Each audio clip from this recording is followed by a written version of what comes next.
We got a fresh best of 3, and it's between 2 greats. In the bottom right for Europe on the North American Open Cup, it is MaxPax. In the top left for Korea on the North American Open Cup, it is Cure. Pearl Bailey, thank you for getting that sub.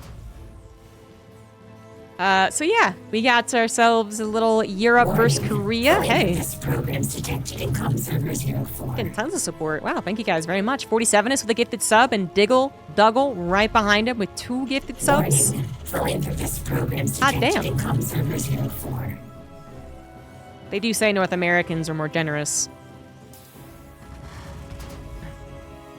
It's being proven. But we're not watching any North Americans in this North American Open Cup. We're watching a Korean whose time currently is... It's 7 here, 9... It's either 10 or 11 a.m. in Korea. I always forget which one they're at, because they don't actually recognize daylight savings time. Which is totally fine. You know, maybe not exactly gamer hours, but totally fine. For MaxPax, it is... It's like 3 in the morning. So... I still do all my time conversion math based off of East Coast. So I'm always adding 2 hours because I'm actually in Mountain. Anyway, the point is, MaxPax, you'd say, oh, it's a terrible time to be up. Those are real gamer hours. Well, they really are, because MaxPax and a couple of the other Europeans that commonly just sign up for this, as Clem usually does, Rainer sometimes does. Sometimes we have, like a Geralt, I think. Who else sometimes? I'm actually see if anyone's here today. No, not really. Oh, Euthermal signed up, actually. But Euthermal might be in Mexico. I'm never quite sure. Yeah, anyway, so sometimes Europeans sign up, sometimes they don't, but the ones who consistently do clearly have no problem being up at 3 in the morning, and MaxPax is absolutely one of those guys. It seems like with Clem's victory earlier today in the European Open Cup, he decided not to show up for North America, although he typically does. But anyway, now that we've gone past that part, Kier has gone for a 1-Rax expand. MaxPax has not done anything particularly aggressive, although he does tend to be more of a stickler of using his first units aggressively, as opposed to just scouting or just keeping them at home. But obviously this is a scouts as well. Sees its 3 Marines, sees the factory. No, it doesn't actually. Good on Kier. Put that very much in the correct position. I think if the Adept went this way, it would have actually seen it. No, never mind. Only if it had finished. If it finishes its shade, it will absolutely see the factory. But either way, just with a shade, doesn't see it. So really nicely done. You can presume, to an extent, that's what they did, but you never want to presume. One Adept will go down as Kier positioned his Marines offensively. Hoping to do exactly what he just did. Catch the Adepts off guard. With a Hellion follow-up, that'll be the first indication that it is actually a factory. It'll also, maybe, not quite, be the death of the Adepts. The actual death will come down to these Marines on the chase. Oh, we got the last shot in the SCP, though. How annoying. Ay, ay, ay.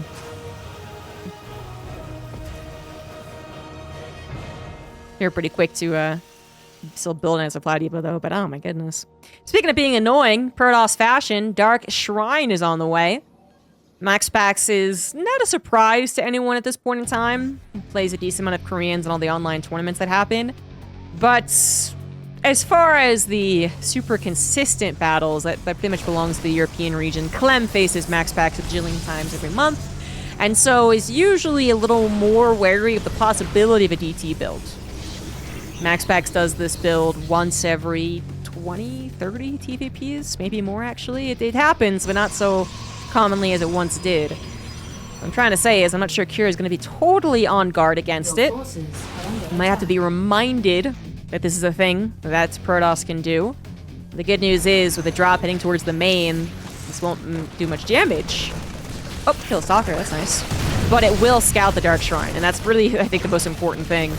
Nice retargeting there from Kira to get the Stalker and actually make the second Stalker even a little bit vulnerable. At the same time, MaxPax trying to come in with his Dark Templar before that Raven is out would be ideal, but really doesn't get the opportunity and is so wary of the Raven timing that he even picks up a pretty much perfect time. Perfect time means he hasn't done any SCP damage. I think one of the natural base as well, yeah. Combine the two together and actually, in the blink of an eye, DTs that were almost perfectly defended against do kill 14 workers, but then ditto on the Marines. Those 2 Marines, I guess, went super Rambo style. They got 13 probes, almost killed that second Stalker, and somehow the medevac escapes.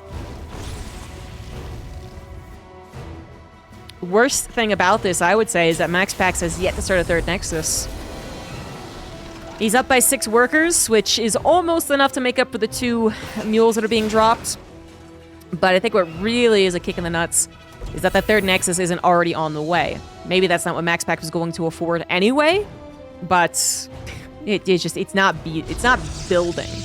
If you can build the Nexus, then deal with all the Marine shenanigans and Hellion shenanigans and Widowmine shenanigans and your own micro of your Archons against your opponent, oh wow, that Nexus is just building. Feels good, man. Feels good.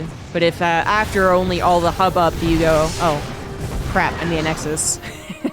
Doesn't feel so good economically. MaxPax's Archons do manage to find the Viking, which gives a little more freedom to this Warp Prism for the future.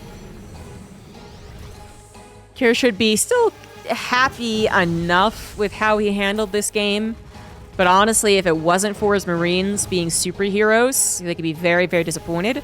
Because his Raven time was almost perfect, but then he stopped tracking the Warp Prism as well as he should have. So the units in the Raven weren't covering this bottom side of the mineral line. And then the natural DT always has a chance to do the biggest amount of damage just because you only have 1 Raven after all.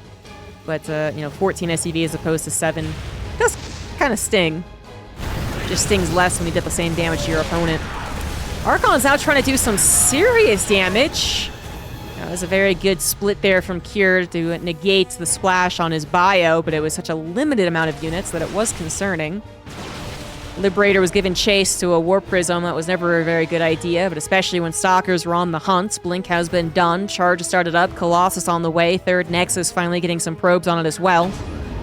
MaxPax only keeping about a 5 worker lead. He's still not ideal, but it really could have been much worse for both players, I think. You're almost losing that single drop as MaxPax was on the hunt yet again. Sand Thermal Lance finally being built as well. This is Colossus number 1. Numero uno. Doesn't quite do the trick, especially if this Raven did get Interference Matrix, which we know it hasn't. I'm not sure MaxPax is 100% certain about that. It really depended on if he was paying attention while doing his DT harassment. Which he might have been, actually. He might have actually been doing that, I'm not sure. Oh, didn't one-shot that tank! Woo! Loses a Stalker for a not kill on a tank. That is disappointing. Especially as that tank can be repaired. Another Stalker in pure sights. Not quite going to find it, however. And actually not going to repair that tank. Don't care about the particular tank. All right. Well, then that is definitely one shot from the Stalkers, but probably not the biggest deal. It's an anchor that might die to a Stalker tap, or it might contribute very little against the growing charge lock count. And I do say growing, there's actually no growing count at all. Raven does get taken down. That's thrown out a couple of auto turrets. That's really all it could do. Maybe an anti-armor missile, I guess, could have been nice too. The Raven is dead, which also opens up the opportunity for DT warp-in. Second Colossus is out. Third is being chronoed. And I think that'll be good enough. With the Colossus, the other army, and the shield battery, it looks like MaxPax has defended his 2 bases, his natural and his 3rd, well enough. Nice little tap on the backside thanks to the weakened tank from earlier. These Stalkers get a kill. It is still more so about Kier's bio at this point, of course. Just gonna suck about that tank. Which could have been more helpful. Widowmine shot popping off on all these Zealots also would be helpful. Does not pop, but one Archon does get sacrificed, pushed to the front as it was. Second one, basically dead. 7 health right there. It's nothing. Here's 3rd CC now finally flying over. Vikings on the way as he looks for a response to the Colossus. Continued upgrades from Kier means he'll keep an upgrade lead. And his army supply is looking pretty nice. Not just 10, 14 above his opponents, but also a decent amount of Marauders. Kier is one of the, if not the best PvP player in the world, even if things don't look as clean as you might expect when someone says a statement like that. Oh, the best in the world, everything must look amazing. He still wins, though, and that is the most important thing. DT harassment once again happening. Third CC this time. Or maybe it was just charge lots. Either way, charge lots in the main base now. Very annoying. Lovely Widow Mine positioning. I didn't see that until I saw the targeting reticle. The Vikings will take care of the weakened Warp Prism, and it is a minor distraction. Here brought his second tank that was in the main forward to once again have a little bit of an anchor. Just a little bit of a, don't come near me, please. And that will be enough, plus all the amount of Marauders, I would say. I mean, MaxPax literally sees everything, right? If he believed that he could actually jump on top of that army, he would have. But of course, he doesn't believe it because it would not have been a good fight for him. The Zealots distract some reinforcements. That is really it. And actually, as Kier pays back attention to his, oh my goodness, that's a, oh, yeah, good scan, yeah. Pays attention to his front line, goes for a Doom drop, decides that's not so good, and it goes elsewhere. DT causing problems in multiple locations, actually. One slip by, I guess was an empty bunker. 10 SCVs in total killed, putting MaxPax back up by 10 workers again. Fourth base was delayed, initially denied basically, and then delayed. Now it's going up on the north side as the tank is the sacrificial lamb. Sorry, buddy. Almost looks like there was an EMP because so many stalkers are missing shields, but that was just the tank fire. Archon is healthier again too, which is a nice thing. Was Widow Mine never taken care of? The Observer is with the army. 3 Colossus is a decent amount of damage, for sure. But you never want to underestimate Marauders in a concave with superior upgrades as well. Underneath a dozen medevacs too. Those things will last 5 ever if you let them. And oh, well, that was the part less medevacs now, isn't it? Only 4 medevacs, I think. Maybe 5 right there, but still have yet to heal up from the original stim, it looks like. One Archon again getting focus fired. Will be Kier's little revenge there. But he is forced back. MaxPax choosing a very good opportunity to push out. Give himself a little bit of breathing room, while of course also getting his 4th base finish up to the top side, which I don't believe Kier knows about. He might be thinking it's there, but hasn't yet to send anything out to actually deal with it. So MaxPax getting to a pretty good position for Protoss players. Kier's not in a terrible position for Terran players. It just felt like there was a little bit more for the potential of the Terran. For the Protoss, it always feels like you're constantly butt clenching because you're like, oh no, the Colossus is 1 step too forward. It's going to get sniped. Oh god, I guess it's the game. The MaxPax does seem to be better than most other Protosses in the world, if not all other Protosses, actually, and making sure that thing doesn't happen. It feels like a lot of Protosses fall victim to the tripping at the finish line type of loss, where it's like, playing good. Oh, one pretty brutal mistake. Ah, I guess that's it. GG's. MaxPax seems to avoid that for the most part.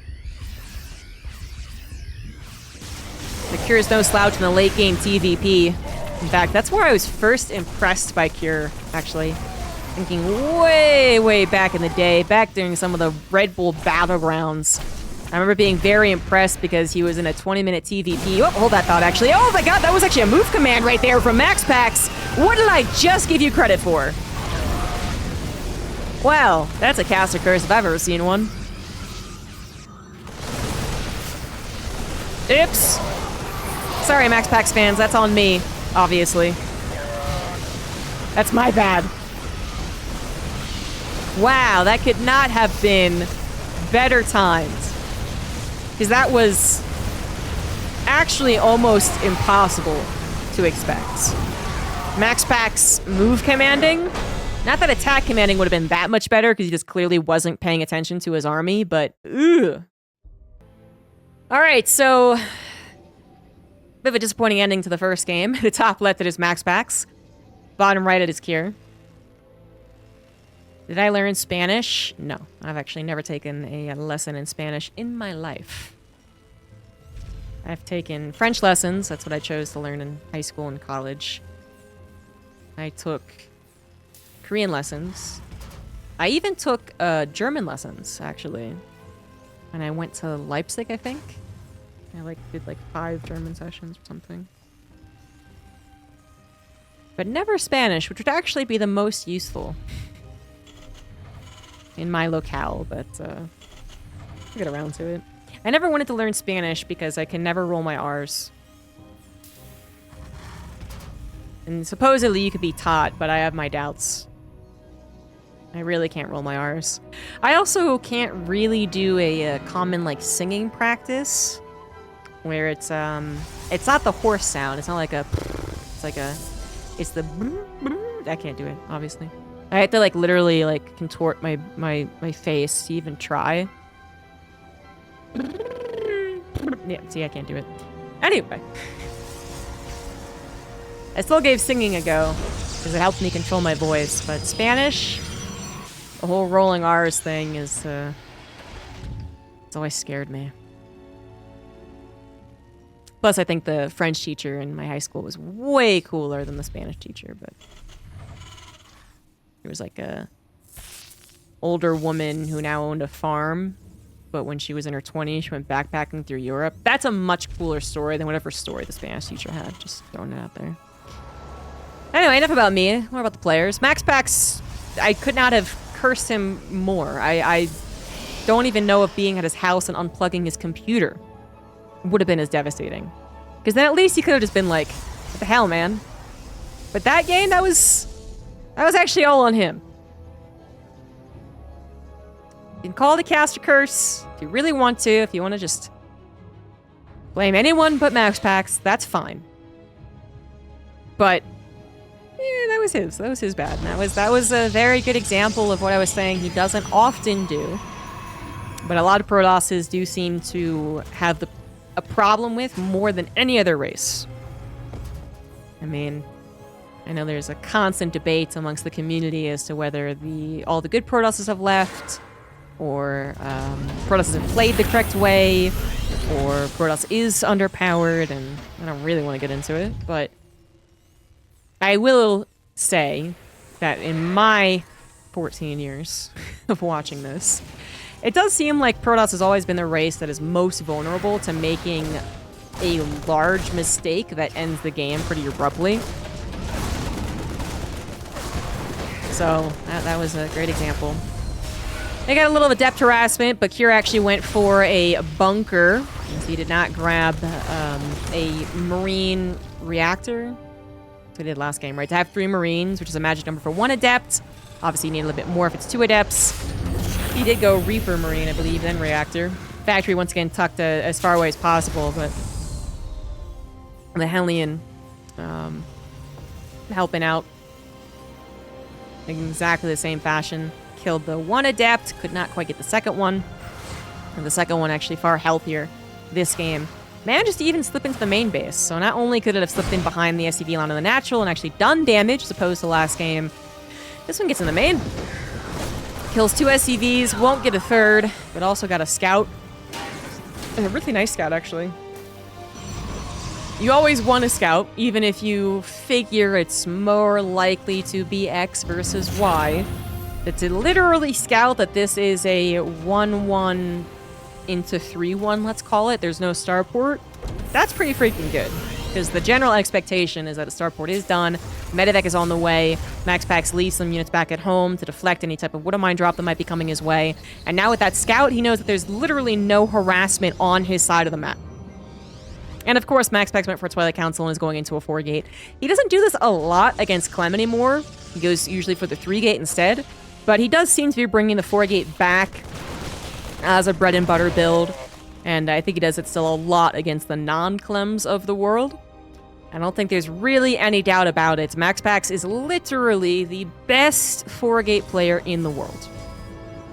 I don't think anyone actually disagrees with that. That was awkward. Oh, he cancels it because he needed to warp in back at home, I think. I'm guessing that's what happened. Stalkers are obviously here dealing with the Cyclone, but a bit late to dealing with the Hellion and the Reaper, so a couple of probes will go down.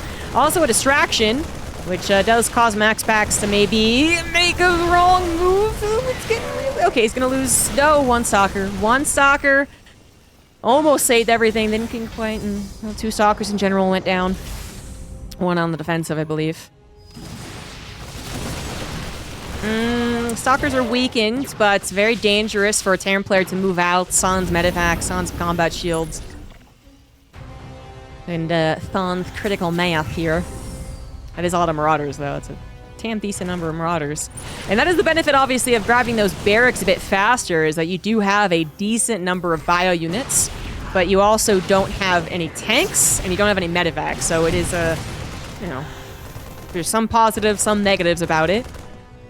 But if the bio doesn't get exhausted, if it doesn't go chasing around Blink Stalkers and overstimming itself, then generally it does put you into a critical mass position a bit faster. And you can usually buy time for those medevacs with an SCV pool. But kind of speaking of critical mass, 16 Stalkers ain't nothing. That's a decent amount right there. Now, the Stalker does die, but overall, some SCV damage being done. MaxPax is grabbing a third Nexus. In fact, it's almost completed. So while he still has a lot to make up for, he is doing the thing. Kira's still not feeling extremely confident about moving out, despite having medevacs now, combat shields now, and a good number of bio, just because it's still not quite enough to tackle a very well microed Stalker army. Gotta be extremely careful. Not only that, but you know that Warp Prism's gonna be ferrying around 4 Stalkers looking for the one-shot on these SCVs, or bringing in Zealots. Either one is very annoying and very much a distraction. And MaxPax is trying to play Kira like a fiddle. And this is one of the reasons that MaxPax is better than a lot of the people at the 4-gate. His handling of kind of the post-lethal 4-gate, yeah. So there's the point in which the 4-gate's lethal, and if someone has a good position, someone has a good build order, they win with it, even if they're not the best 4-gater in the world. But post-lethal 4-gate, the point in which you're like, oh man, did that really do enough damage? I don't know. Bio's pretty good against plain old Stalker. MaxPax is pretty much the best at handling that. Always finding extra damage with his Warp Prism. Always hitting you with run-bys at the exact moment that you wish you wouldn't be hit by them. And then also his blink control is amazing too. Can't say enough good things about MaxPax. But I said it last game, and then he just went and, you know, threw away the entire army. Boop. But I also spent a lot of the time talking about how damn good Kira is, and how, in my eyes, he has a lot of scrappy TVPs. He's not perfect looking, like Serral in ZVP sometimes just looks like the race is broken. It's like, well, there's literally nothing the Protoss could have done. What the hell is this? I don't think Kira's ever really looked like that against Protoss, but he does pull out the win. So even as this game gets a little weird, a little scrappy, and MaxPax actually loses a couple of critical things right there, I was going to say, Kira probably still wins, but especially as MaxPax loses his Warp Prism, loses some further Zealots that are supposed to go for a run-by or help out the army. Now going for a Zealot run-by, finding that there is an SCV pool. Kira going to go for the throat, never built a third CC, just figuring that an all-lane will work against someone who is purely dependent on gateway units only. This is when SCV pool is basically the best. You add in Storm, SCV pool means nothing. You add in a couple of Archons, it means less. You add in a couple of Colossus, it means less, but it can still work. And that's exactly what MaxPax is trying to buy time too. This one Colossus pops out, we'll have a shield battery on, it's back to help out too, but that's a lot of Marauders, that the SCV's tanking as well. Force Field trying to help out, so that is now a big concave fork here. Zealot's not really getting on the action quite yet. There they go. Wouldn't mind taken out before they were actually activated, and that's a really smart move there from MaxPax. And it looks like he is weathering the storm. MaxPax holds on, and will bring us to a Game 3. In the bottom left, tying up the series, it is MaxPax. In the top right, we do have Cure. Unable to bring forth the victory, despite what is generally a solid idea. Truly, the SCV pull is very scary against someone who's almost purely dependent on gateway units. And so that Cure had already taken a lot of damage to his units, a lot of medevac energy taken away after already going for later medevacs. A lot of his army got pushed and pulled and distracted and run around, and then even his SCV pull got some slicing and dicing done on it prior to being on the front lines. MaxPax's run-by turned into a scout/SCV killing, which I guess is what they do in a run-by anyway, but you know what I mean. Now it's a SCV pull killing run-by. MaxPax does it again. Does the 4-gate. Does enough damage with it. And that game really seemed to have a really good handle on it. And then wins almost easily. Certainly seen more panicked Protoss reactions to seeing that SAV pool. He was kind of actually calm about it. And also really cool that, you know, his micro on the actual battles is worthwhile to point out. I mean, there's a lot of things that a Protoss can do, or any race can do, preemptively. Any race can set up a concave preemptively, or split their units preemptively, or get their key bindings correct preemptively, you're right. And that's what you should do. But then, I think some races are more pre-fight oriented than others. Zerg, I think, is the most pre-fight oriented. It's all about getting a surround and a concave and a big arc. Less about the individual microing. You know, against Widowmine, sure, there's certainly some, but... Then there's Terran, which obviously all their highlights, all the StarCraft 2 highlights revolve a lot of Terran micro. And there's Protoss, who basically have a lot of shining micro moments in the early game with the Adept Shades and the Stalker Blinks and the Warp Prism micro, and then it kind of falls off the more that they become, I suppose, more of a clump army. The more splash gets added in, the more charge lots get added in, and it's kind of like, well, if you did just a move, it'd probably still be kind of okay. And to an extent, you do want to be clumped up. So that's always the trick about handling EMPs. It's like, you kind of want to be clumped up as a Protoss army, but then you don't want to get massively EMP'd. There's still some micro even in that. And that was displayed last game when he kept those Zealots back, acknowledging that his army would survive without the Zealots as a buffer, until the Widowmines died, and then he was like, be free, Zealots, be free. You got a Hellion opener that is kind of struggling against the Adepts, honestly. 2 Hellions doesn't necessarily beat 2 Adepts. The Hellions do need some support, which they do have. Marine and SED pool. So you can see Pierre also was aware of a potential problem. 3 SEDs go down. For the 2 Adepts, not exactly worth it. Did also do some scouting, of course. Saw that it was Hellions into Widowmines, not just Hellions. And also saw that the starport was at home, so he doesn't have to panic about it being a proxy medevac drop. So... And can't forget the SED's Wolf Pool, so... Lost mining time as well. Big dip in favor of MaxPax with that SED pool there. He is ahead by about 9 workers, which looks pretty fabulous to me, and he is going into Blink. How many gateways do we have? It's going to be 4. 4 gate worked last game. If it works, do it again.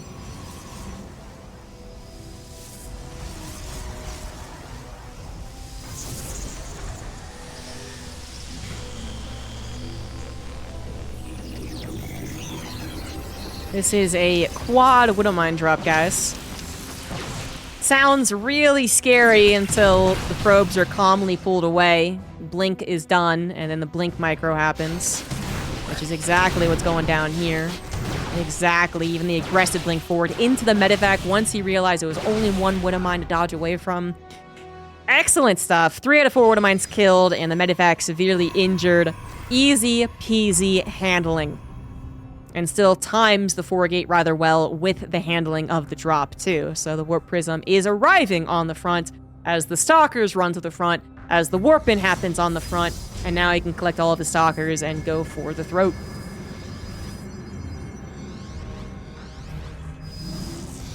SED Scout is like, yep, that's a 4 gate. But the SED pull on the bunker is a little too late. Taking the high ground will help, but replacing that bunker is gonna be a struggle, and it is very important to the defense. I won't say it's strictly necessary, but it is helpful. Second tank Sieges gets 1 shot off, but that would be it. But an auto turret also comes in, and that is a lot of DPS, as the Marines are also free-firing away. Obviously, MaxPax wants to take the tank out of the equation, not only to take the power away from it, but they need to keep the tank number rather low. Only 1 tank doesn't cover itself, so it has to unsiege, be completely uncovered, and then blinked upon.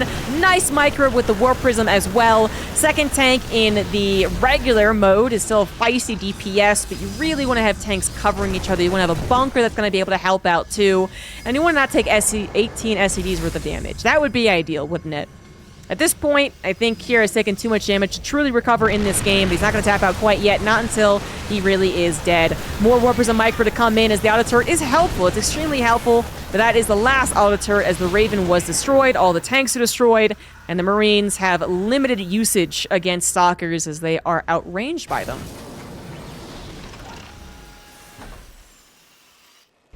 Now the Warp Prism in the main base, which no longer... In this game, it doesn't have to just be for harassment. It can actually just warp in, take advantage of the lack of multiple tanks, and that's exactly what it's doing. Blink Micro with the Warp Prism Micro with the potential of the range in favor of the Stalkers. All good things for a Stalker versus Marine battle.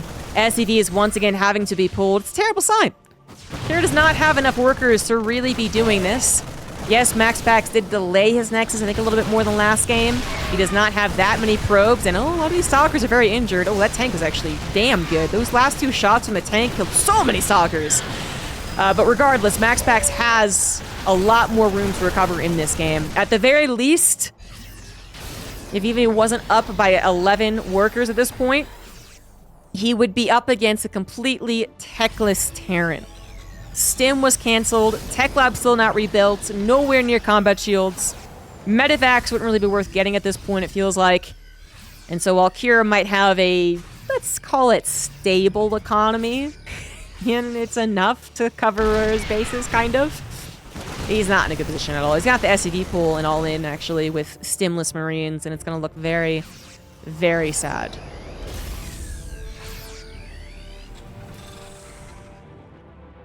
Second Tech Lab will mean that combat shields will actually be even faster than Stim, but then it means he's also trying to produce like 2 Marauders at a time, which I'm not sure he can actually afford.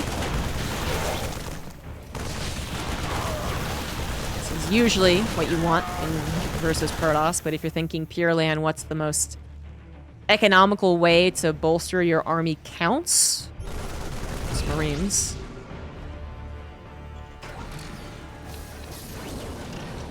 Second Observer gets scanned. It's been a real pain. Making sure that MaxPax doesn't have vision. Here with 3 tanks has maybe a little bit of firepower, actually. No Stim, no Marauder slow, but 3 tanks unsieged can take down this many Stalkers.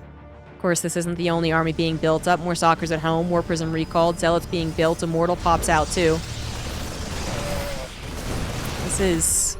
This is an unstimmed army, guys. No Stim, no combat shields. It is completely dependent on the tanks. And even when Stim finishes in 25 seconds here, it won't be a lot of Marines. There's the SCV pull, or at least some SCVs have been pulled, not all of them. Okay, alright, let's see if this can work. The repair on the Liberator would be nice. Zealots being set up on the right side, however, and while here makes this look like this is a chance, I really don't think it is. I think the Zealots are going to come in here and completely body this.